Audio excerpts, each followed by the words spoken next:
nombre del Padre, del Hijo y del Espíritu Santo. Amén. Queridos hermanos, aquí Padre Michel Bonifaz. Continuamos nuestra meditación, reflexión sobre nuestra Santa Fe Católica, apoyándonos en el Catecismo Mayor del Papa San Pío X. Estamos analizando las virtudes cardinales de prudencia, justicia, fortaleza, templanza. Y estamos en la pregunta 917 acerca de la templanza. Hemos dicho que la templanza es la virtud por la que refrenamos los deseos desordenados de los placeres sensibles y usamos con moderación de los bienes temporales. Y hemos visto que hay unas especies de partes de esta virtud, debido a que tiene que refrenar el mal uso acerca del gusto y nutrición, abstinencia, sobriedad. Tiene también que refrenar el tacto, la generación, de ahí la castidad, la virginidad, y el vicio opuesto a este es la lujuria. Y bien, hoy vamos a ver este tema porque hoy es este problema, este vicio contrario a la castidad, y bien, es el problema mundial prácticamente, mundial, debido a toda la decadencia moral actual del catolicismo, de caída del catolicismo, realmente entregó a la sociedad a la decadencia monstruosa, igual y peor que el tiempo del diluvio de Sodoma y Gomorra. Entonces vamos a ver este asunto de la lujuria, vemos qué es, después la gravedad de este pecado y los remedios, veremos los remedios. Así como Dios dispuso que un placer fuera inherente al sustento, cuando uno come tiene gusto y placer, para mover al hombre a conservar su vida, si no come muere, así también que este placer fuera unido a los actos por los cuales se propaga la especie humana. Ese placer es pues lícito para los casados, bendecidos, porque hacen obra de Dios, siempre que usen el matrimonio para el fin nobilísimo, para el que fue instituido, a saber, para la transmisión de la vida. Fuera de eso está rigurosamente prohibido. Y bien, hoy al contrario, hacen todo para que no haya vida. Inventaron 1000 cosas para que los esposos pecan en su propia casa. Es realmente horrible esto. Dios usa a los esposos como instrumentos suyos para comunicar la vida, para continuar la creación de los hombres. Son instrumentos de Dios, nobles instrumentos y libres. Por eso el matrimonio es un sacramento, y todo lo que va contra la transmisión de la vida, es un desorden, es un pecado, y pecado grave. Por eso les aconsejo leer la encíclica Casti Connubii del Papa Pío XI. Casti Connubii, C-A-S-T-I Connubii, C-O-N-N con U, B de bueno, I, con Casti Connubii, sobre el casto matrimonio, sobre el matrimonio cristiano, ¿no? Entonces, es lícito, este placer es lícito para los casados, siempre que usen el matrimonio según el plan de Dios. Entonces, los que se operan siendo sanos, al menos un cáncer, una gangrena, y bien, los que se mutilan para no tener más hijos, sea hombre, sea mujer, pecan gravemente, se castran realmente, y ¿en qué queda su matrimonio? Han destruido las fuentes de la vida, ¿no? Es una catástrofe esto. Y los doctores que se prestan a estas operaciones son unos carniceros, no son doctores para nada. El doctor está para sanar, no para mutilar, ¿no? Y los que dan mucho miedo a los esposos, para que va a dejar huérfanos, para que va a morir, para que no sé qué. Espere. El doctor tiene que hacer todo su posible para salvar la vida y no para destruirla, ¿no? A pesar de esta prohibición de usar este placer de la generación, hay en nosotros, especialmente desde la edad de la pubertad, de la adolescencia, una inclinación más o menos fuerte a gozar de este placer, aún fuera del matrimonio legítimo. Esa inclinación desordenada se llama lujuria. y está condenada en 2 mandamientos: no fornicar y no desear la mujer del prójimo. Curiosamente, de 10 mandamientos, el 20% es sobre este tema: no fornicar. Bien, la fornicación es toda la relación con personas que no están casados. Y no desear a la mujer del prójimo. El que desea a la mujer del prójimo, aunque sea de pensamiento, ya es un adúltero, ¿no? No están pues prohibidos solamente los actos exteriores, sino también los interiores consentidos, representaciones de la imaginación, pensamientos, deseo. Por la siguiente razón: porque si nos detenemos deliberadamente en imaginaciones, pensamientos deshonestos o malos deseos, túrbase la parte sensible y se producen movimientos orgánicos que no son sino el preludio de actos contrarios a la pureza. Si pues queremos evitar esos actos, es necesario rechazar los pensamientos, las representaciones peligrosas de la imaginación, y por lo tanto debemos, ya están anticipando, alejarnos de personas, lugares, aparatos, películas, fotos, imágenes, ¿no? Si el Facebook te causa problema, hijito, córtalo y aléjate de esto. Puedes ir al cielo sin Facebook, ¿eh? Y no el infierno como Facebook, ¿no? ¿Cuál es la gravedad de estos pecados de la lujuria?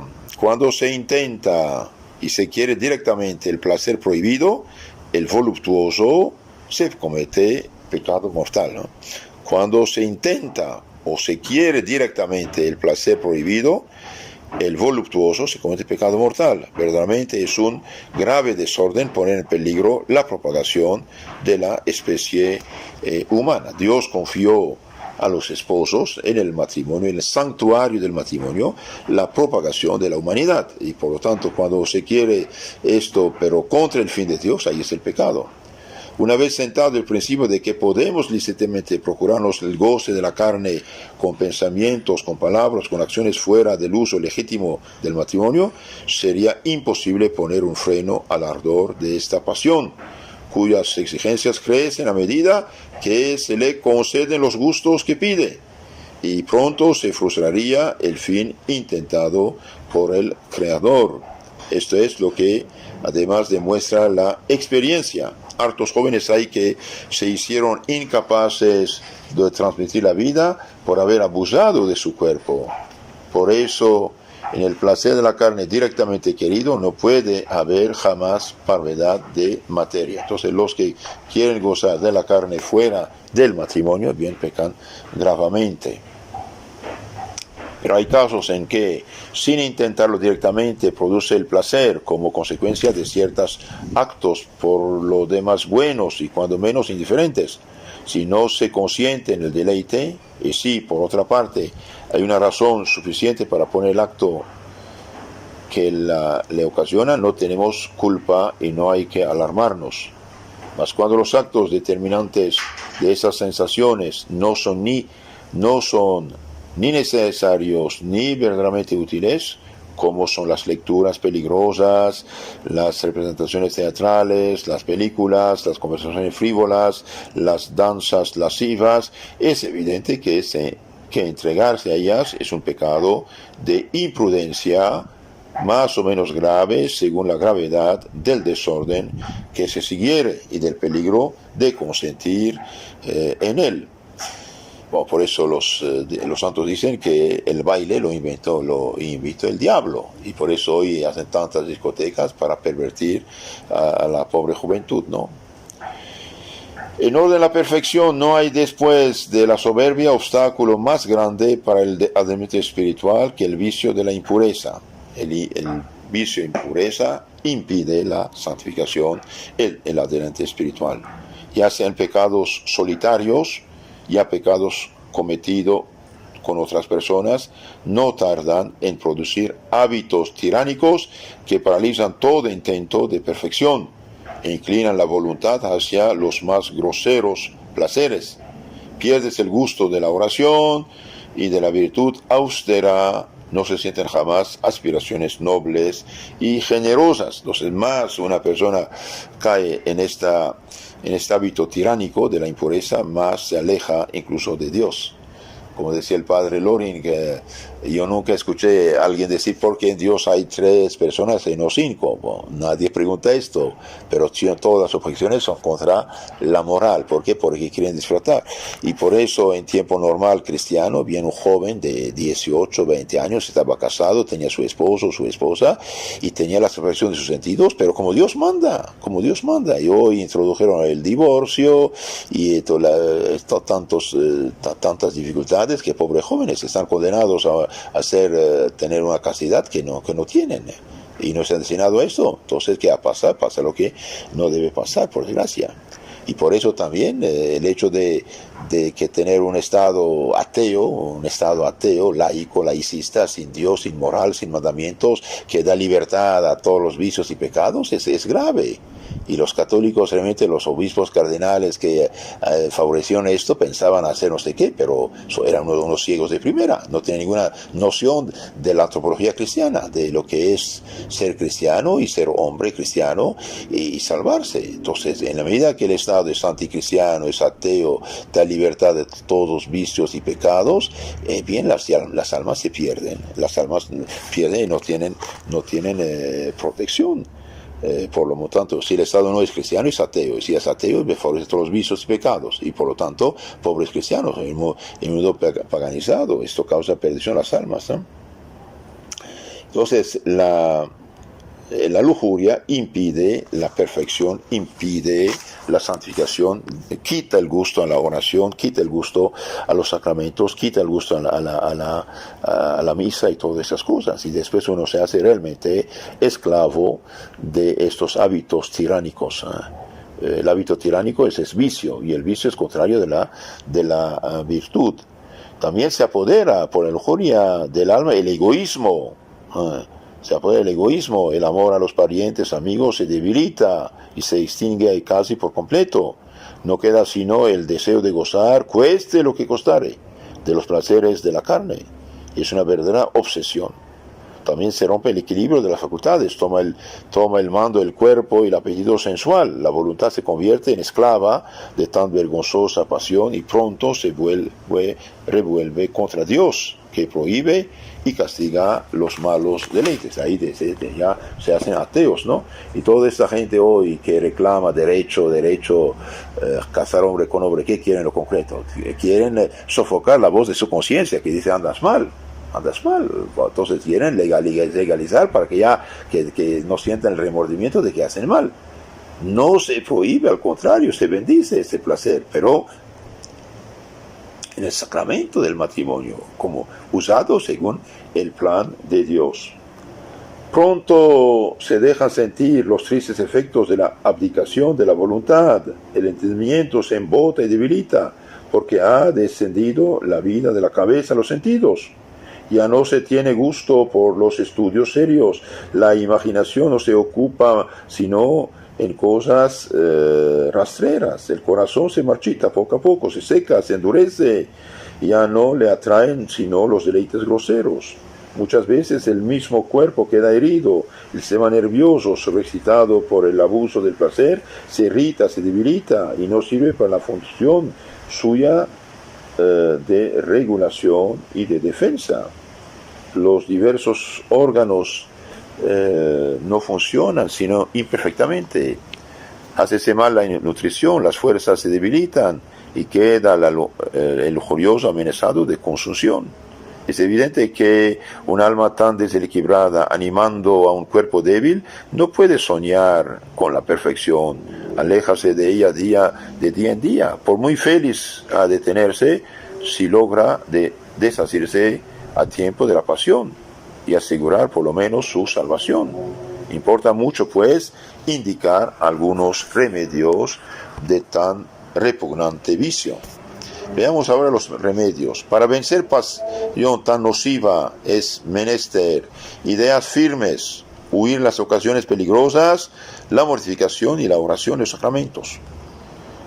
Las ideas firmes acerca de la necesidad de luchar contra el vicio y de la posibilidad de vencer, no tener miedo, solamente tomar los medios. De ahí la importancia de enseñar a los niños desde el inicio a tener virtudes adquiridas, dominarse a sí mismo, no mimarlos, no ceder frente a su capricho, aprenderles a hacer esfuerzos, sacrificios, penitencias, sí.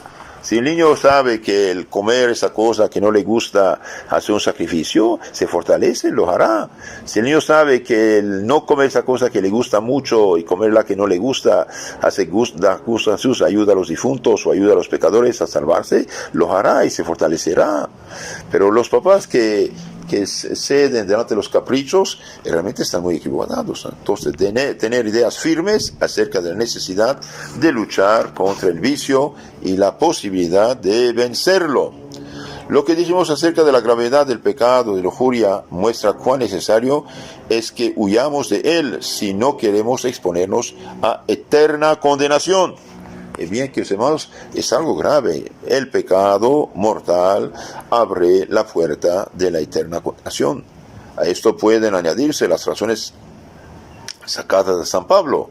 Somos templos vivos de la Santísima Trinidad, santificados con la presencia del Dios de toda santidad y por una participación a la vida divina, que es la gracia. Entonces, cuando uno sabe que tiene Dios realmente como en un templo en su corazón, bien, no va a rechazar a Dios para que venga el demonio. Los santos dicen que si nuestros ojos vieran el demonio tal cual, bien, haríamos paro cardíaco. No hay cosa que manche más ese templo que el vicio de la impureza, que profana a la vez el cuerpo, el alma del bautizado. Una profanación es como hacer de una iglesia una discoteca, un lugar de pecado. Es gravísimo esto. También somos miembros de Jesucristo, al cual fuimos incorporados por el bautismo. Debemos, por consiguiente, respetar nuestro cuerpo como el cuerpo mismo de Cristo. Y seremos capaces de profanarlo con actos contrarios a la pureza, sí. No sea una especie de horrendo sacrilegio. Hacerlo así para procurarnos un placer grosero que nos rebaja el nivel de los brutos y por unos instantes nada más, y después nos quedamos como tristes y desanimados. Muchos hay que dicen ser imposible guardar la continencia. Así lo pensaba Santo Agustín antes de su conversión, cuando era hereje y pagano. Mas una vez vuelto a Dios y sostenido por los ejemplos de los santos, la gracia de los sacramentos, entendió no haber cosa imposible con la oración y la lucha. Entonces, no hay cosa imposible para el que reza y lucha y se aleja de las ocasiones del pecado. Y es entera verdad, somos por naturaleza tan débiles y tiene tanta fuerza el deleite prohibido que acabaríamos por perecer, mas apoyándonos en la gracia divina y esforzándonos con energía venceremos las más fuertes tentaciones. Y no se diga que la continencia en los jóvenes sea un peligro para la salud. Los médicos decentes responden diciendo el contrario. Es menester sobre todo enseñar a la juventud masculina que no solamente no son nocivas la castidad y la continencia, sino que aún son recomendables esas virtudes desde el punto de vista médico e higiénico. Eso también es importante saberlo, porque hay unos pobres médicos ignorantes, mal formados, que aconsejan el contrario. Está comprobado que no se sabe de enfermedad alguna que provenga de la continencia. En cambio, hay muchas enfermedades que tienen por causa la lujuria, el adulterio. Entonces la continencia nunca enfermó a nadie, mientras que el lujurioso, el adúltero, el fornicario sí se contamina, por ejemplo, el SIDA y otras enfermedades vergonzosas, tremendas. Me decía un amigo, padre, cuando yo era joven, hace unos 50 años atrás, decía, nuestros maestros nos mostraban las enfermedades sexuales, nos dejaban horrorizados de ver cómo se moría esta gente contaminada por esos vicios de la lujuria. Otra solución a este pecado, otro remedio, es la huida a las ocasiones. es un axioma espiritual que la castidad se conserva especialmente huyendo de las ocasiones peligrosas. Cuando estamos convencidos de nuestra flaqueza, no nos exponemos inútilmente al peligro. Cuando las ocasiones no son necesarias, han de evitarse con cuidado o pena de caer. Quien se pone en el peligro perecerá, dice la Sagrada Escritura. Eclesiástico 3:27. Quien ama el peligro, en el peligro perecerá. Cuando pues se trate de lecturas, de visitas, de encuentros, de espectáculos peligrosos, de los cuales podemos prescindir sin notable inconveniente, no hay que dudar, hace falta alejarse. En vez de procurarlas, hemos de huir de ellas como de la vista de una serpiente. Entonces, mis hermanos, hoy los aparatos, dije, ¿no? El Facebook, el celular, la televisión, la computadora, y los malos amigos, ¿eh? Si un mal amigo te manda lo que usted sabe que está mal para ti, bien, córtalo, aléjate de esa persona, bloquearlo, alejarse de esas personas, no hay de otra, no hay de otra, no hay problema. Si no podemos evitar esas ocasiones, hemos de fortalecer la voluntad con hábitos interiores que alejen un tanto el peligro. Por eso dice San Francisco de Sales que si no se puede evitar el asistir a los bailes, se ha de estar en ellos con modestia, dignidad y buena intención, para que estas diversiones peligrosas no despierten en el alma malas aficiones. Es conveniente pensar que mientras se está en el baile, muchas almas están abrazándose en el infierno por los pecados cometidos en el baile y con ocasión del baile. Aquí el santo estaba hablando en los años 1600, ¿no? Había unas cosas en las cortes de reyes, etcétera, pero hoy un cristiano, ¿qué necesidad tiene de ir a una discoteca? Ninguna. Por lo tanto, se expone al peligro. Y entonces nunca pone los pies en estos lugares. El Santo Cura de Ars dice, cuando se va a estos lugares, tu ángel de la guarda queda afuera, un demonio de la guarda viene a llevarte para hacer el máximo posible que hay almas que arden actualmente en el infierno por el baile, por la discoteca o con ocasión de él.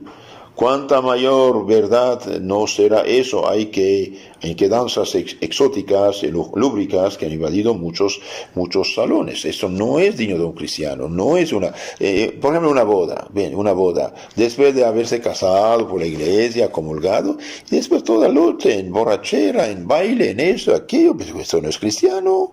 Esto no es cristiano para nada. Hacer una comida de acción de gracias, una alegría, etcétera, algo música decente, pero de caer más bajo, esto no es digno de cristianos. Estamos fritos, queridos hermanos, cuidado. Mas hay ocasiones que no se pueden evitar, y son las que llamamos cada día nosotros y fuera de nosotros, y de la que no podemos salir triunfantes sino valiéndose de la mortificación. Ya dijimos en qué consiste esta virtud.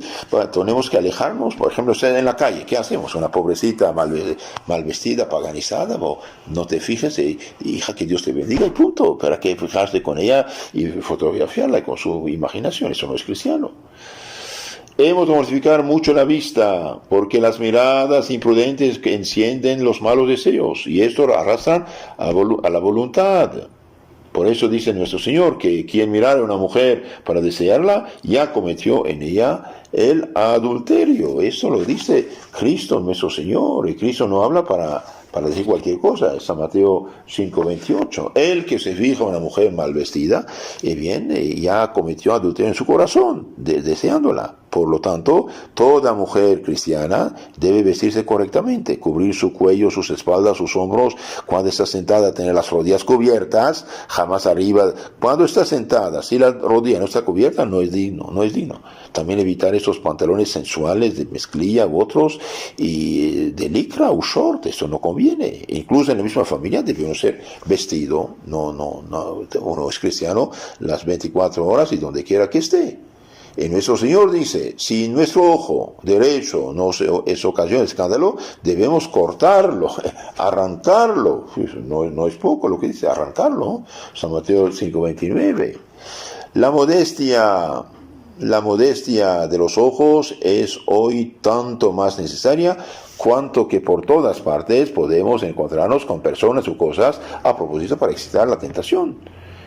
También el sentido del tacto es aún más peligroso porque produce impresiones sensuales que fácilmente proponen a goces pecaminosos. Es menester guardarse de los tocamientos y caricias que no pueden menos de excitar las pasiones.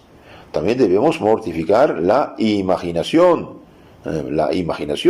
Por eso, por lo que toca a la voluntad, ha de hacérsela fuerte con educación viril, cristiano, hombre. Por eso aconsejo a todos leer, incluso aunque sean mayores, leer el libro que se llama El joven de carácter, La joven de carácter de Moshe Hammertot. Vale la pena leer esos libros y fortalecerse en lo natural.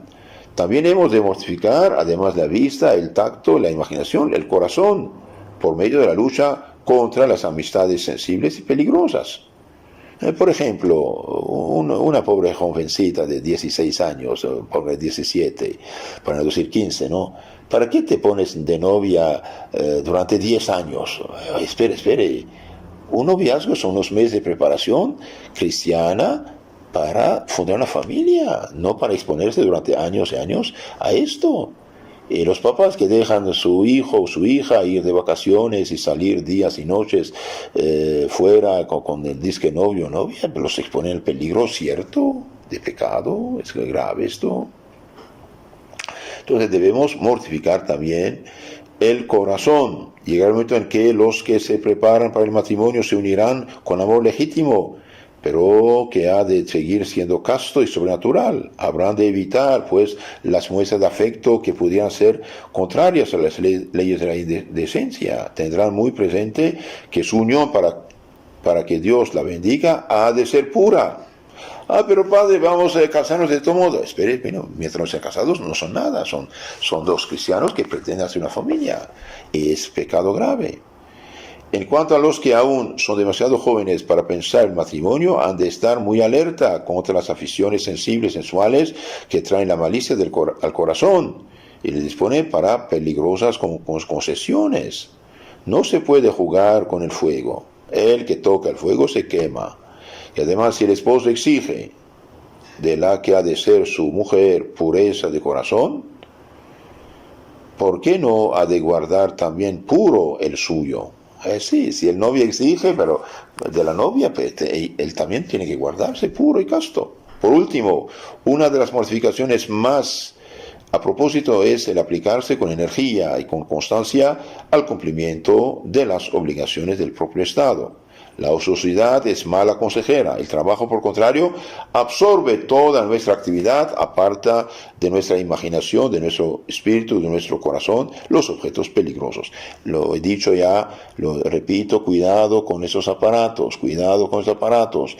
Usted tiene que bloquear y eliminar todo disque amigo, amiga que te manda lo que no debe, bloquearlos, eliminarlos. Si no hay otra, y bien apenas usted detecta algo que no conviene, ni abrirlo, eliminarlo, y eliminar de la basura también para que nada quede y usted no sea tentado. Otro medio de guardar la castidad es la oración. El Concilio de Trento nos enseña que Dios no manda cosas imposibles, sino que quiere que pongamos de nuestra parte cuanto podamos, pidamos gracia para hacer lo que no podamos por nosotros mismos. Repito, es muy importante. Eso es la enseñanza de la Santa Iglesia Católica. Dios no manda cosas imposibles, sino que quiere que pongamos de nuestra parte cuanto podamos, hagamos lo que podemos y pidamos gracia para hacer lo que no podemos por nosotros mismos.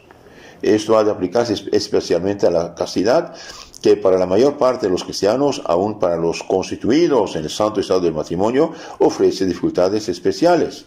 Para vencerlas es menester orar con frecuencia, meditar sobre las verdades fundamentales. La frecuente elevación del alma a Dios nos va apartando poco a poco de los deleites sensuales para levantarnos a los goces puros y santos. Entonces, oración y sacramentos. Con la oración ha de ir unido el uso frecuente de los santos sacramentos. Quien se confiesa a menudo y se acusa sinceramente de los pecados, de las imprudencias que hubiere cometido contra la pureza, con la gracia de la absolución y los consejos que recibe, de extraordinario modo su voluntad contra las tentaciones. El padre Antonio Arroyo Marín dice, bien, si es necesario al inicio para salir de esta mugre confesarse 2 o 3 veces por semana, bien debe hacerse de esta manera. ¿Por qué? Porque no solamente la confesión borra el pecado, sino que nos da fuerzas, energías contra los pecados futuros. Entonces nos fortalece. Esta gracia se robustece aún más con la comunión frecuente. La unión íntima con el Dios de toda santidad amortigua la concupiscencia, dispone mejor al alma para saborear los bienes espirituales y la aparta de los deleites groseros. Toda confesión, comunión. Con la confesión y la comunión frecuente sanaba San Veneria a los jóvenes dados al vicio de la impureza, y aún hoy no hay remedio más eficaz ya para guardar, ya para robustecer la virtud. ¿Y qué decir de estos pobres papás que después de primera comunión, adiós y chao, durante años no van sus hijos a misa, no se confiesan, no comulgan, y si ellos mismos no lo hacen, van a perder a sus hijos? Es gravísimo esto, tomar las cosas en serio, hermanos. San Felipe de Neri, con la confesión y comunión frecuente, sanaba a los jóvenes dados al vicio de la impureza, y aún hoy no hay remedio más eficaz para guardar y para robustecer la virtud de la castidad y pureza, y por lo tanto la virtud de la templanza. Si tantos jóvenes del uno y otro sexo se libran del contagio del vicio, es porque encuentran en la práctica de piedad una arma poderosa contra las tentaciones que los asedian. Cierto que esa arma exige valor, energía, esfuerzo continuo, pero con la oración, los sacramentos y una firme voluntad se vencen todos los obstáculos. Entonces, queridos hermanos, hemos dicho que la lujuria es el vicio contrario a la castidad, a la pureza, necesitamos tomar las cosas en serio. Hay 2 mandamientos que prohíben la lujuria: no fornicar y no desear la mujer del prójimo. La lujuria es un pecado grave, un pecado peligroso, un pecado mortal. Entonces por eso debemos rechazar este hábito tiránico, alejarnos de las personas, alejarnos de las ocasiones, alejarnos de los aparatos que son causa de esto. Un cristiano no tiene nada que hacer en discotecas y bailes, en lugar de tomadera y de borrachera y playas y esas cosas. ¿Qué hacemos? Ahí es todo expuesto. Y bien, somos cristianos, debemos honrar nuestro cuerpo, no somos como los demás. ¿En qué sentido? En sentido, somos consagrados a Dios. Sí, pero todo el mundo lo hace, precisamente por eso andamos mal, por eso la sociedad anda mal, porque muchos bautizados hoy viven a ojos humanos, si comparamos su actitud con los mandamientos de Dios, viven en pecado mortal. Entonces, para vencer esto necesitamos tener ideas firmes, huir de las ocasiones, practicar la mortificación cristiana y la oración y la recepción digna de los santos sacramentos. En la charla siguiente sobre este tema voy a citar lo que dice la Sagrada Biblia acerca de la gravedad de la fornicación, adulterio y la impureza. Y con eso terminamos esta virtud de la templanza. Que Dios los cuide, la Virgen María purísima y santísima nos tome bajo su protección. Hay gente que me dice: Padre, desde que rezo mi rosario, me confieso y comulgo regularmente, ando mucho mejor, gracias a Dios. Y bien, este consejo lo doy a todos: rezar su santo rosario, alejarse de las ocasiones del pecado y frecuentar los santos sacramentos regularmente de la confesión y comunión. Que los hermanos reenvíen estos mensajes, audios a sus contactos y díganles que se suscriben a nuestro canal llamado Catecismo Católico Tradicional para ayudar a estas pobres almas a salvarse.